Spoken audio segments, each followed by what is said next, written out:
আমাৰ পাৰ্টিটো লিষ্ট তৈয়াৰ হৈ পেলাই ৰখি আছে। আমি যেহেতু পাৰ্টিটো দিয়াটো এটা প্ৰচেছে, আমাৰ অৰ্গেনাইজেশ্যনেল কাম কাজবিলাকত আমি গুৰুত্ব দিছোঁ আৰু খুব ছিষ্টেমেটিকেলি আৰু চাইণ্টিফিকেলি আজিৰ পৰা প্ৰায় এবছৰ আগৰ পৰা আমাৰ বিভিন্ন অঞ্চলত কাম কাজবিলাক আৰম্ভ হৈছিলে। দলীয় কাৰ্যকৰ্তা কৰ্মকৰ্তা ট্ৰেইনিঙৰ পৰা আৰম্ভ কৰি, গতিকে প্ৰত্যেকটা সমষ্টিত খুব ছিষ্টেমেটিকেলি আমাৰ কাম হৈ আছে। গতিকে আমি কোড অফ কণ্ডাক্টৰ আগত আৰু পিছত আমি সময় চাই পেলাই আমাৰ পাৰ্টি তালিকা ঘোষণা কৰিম।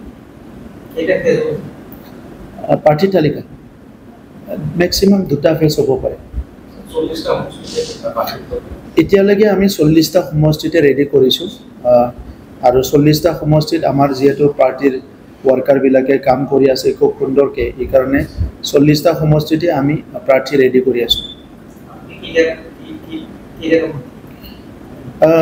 ইয়াৰ আমাৰ কোৰ কমিটি সিদ্ধান্ত ল'ব, মই এটাত খেলিব লাগে না 2টাত খেলিব লাগে।